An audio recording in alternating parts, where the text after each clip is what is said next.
What do I like about Houston? Besides the fact that it's home and like a familiar place that like anchors me down, I feel like there's so much change that's happened in my life. Moving out from the nursing career and into working into music feels like I still have a place to call home. And it's a different energy from a place like Austin or like Los Angeles or New York. It has its own energy for sure. I feel like a lot of people have wanderlust and they want to like venture out as soon as they've graduated high school. I've never really had that desire.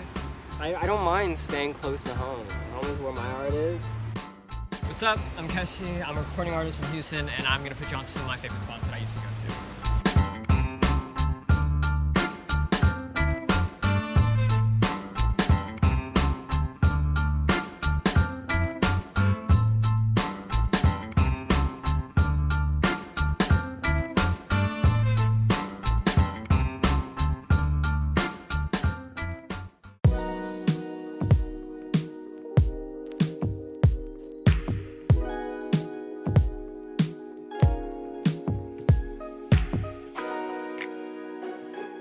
Hi. How are you? Can I just get a latte? Yeah, for here. So we're at Blendon right now in Sugarland, and it's a kind of a neat spot to me because I feel like there's not a place that has the same sort of aesthetic anywhere nearby. Blendon is definitely unique from my coffee experiences because there's so many different options. A lot of places you go and you just have the one espresso, you may have one drip coffee, but we often serve like up to 10 different varieties from different origins. We offer classes just to get people really excited about the coffee supply chain and the origins. When I came back and I wanted to hang out with friends and we found this spot, it felt like, whoa, like where has this been? Like my whole life like of living here, you know? We'll always meet here, this is just the spot. I would go to a ton of coffee shops back when I was in college, like studying stuff. And I would end up getting very distracted and like making beats or something in the cafe. Let's move on to go get some dim sum.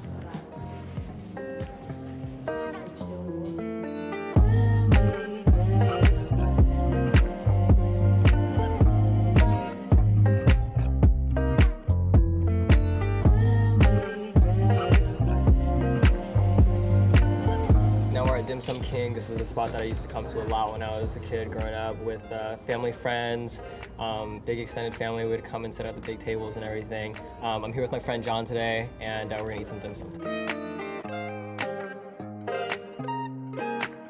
You know, so I guess this is like the spot you usually go to. This is a place that's nostalgic to me and a place that I actually like grew up going. You know that I moved here in Houston like 4 years ago, so I'm not necessarily familiar with what Houston used to be like. So do you think this place has changed? Oh yeah, it's changed a bunch. All right, let's do it. Let's go into it. Have you seen this? Have you done this before? Okay, so you're supposed to like wrap up your wrapper, and then you just put it on the opposite end where you want your sauce, so it gravitates toward the side. That's such a genius. Yeah, isn't it? Yeah. So they fill this with like red barbecue pork, and I feel like this is something that like a lot of Asian kids grow up eating because it's sweet and like it's easy to eat. It's like macaroni and cheese. It's what's another kid's meal? It's like chicken fingers. It's the same thing. And the point of the tea. So dim sum food tends to be pretty oily. And the point of tea is to just like wash everything down, just cleanse your palate so you can take the next bite. That's how I see it anyways. Okay, that was really good. You ready to head out? I'm ready. All right, let's go downtown. Okay, let's go.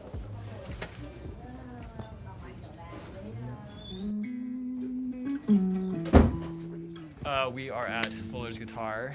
I've got my last 2 guitars from here. They've been so good to me here. I love them so much. We opened in this location June of 1994. Music scene actually over the years has changed quite a bit, but it's been strong and then it's not been strong, and it fluctuates. In the old days, it was really strong.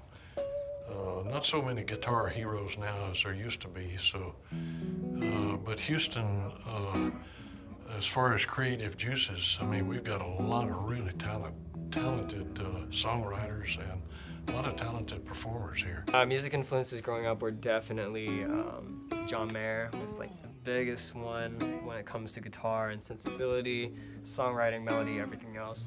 Combining that with like a newfound love for R&B when I was like in college, so like Drake, Bryson Tiller, I started falling in love with like combining the two. So that's where we have Keshi. It's about finding the sweet spot between my like main influences and like trying to put it in my own way, you know, having my own spin on it. I was looking specifically for the OM Jam, like it's the John Mayer signature acoustic by Martin, and so this was the only place nearby that had it. So I swung by to come and play, and I felt like I wasn't expecting to love it.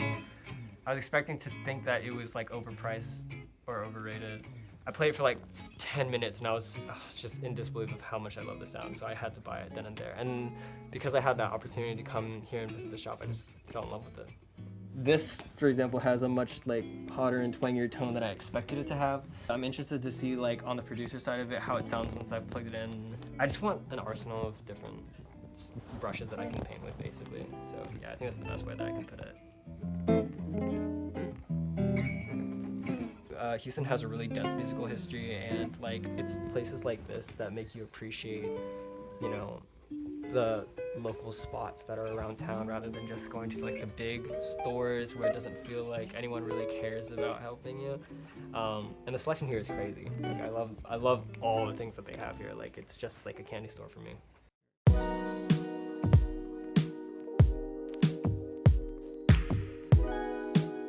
So right now we are at the Heinz water wall, and it's really nostalgic for me because I spent a lot of my time growing up here.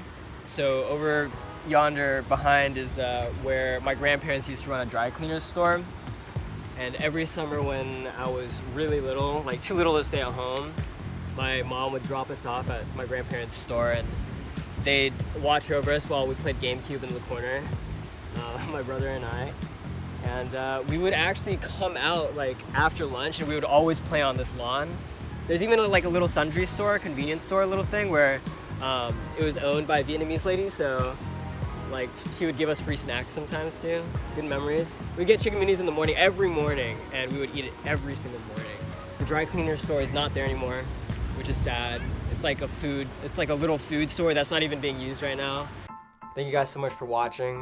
Make sure the next time you guys are in Houston, swing by some of my favorite spots. If you guys want to see more videos like this, subscribe to the Whistler YouTube channel.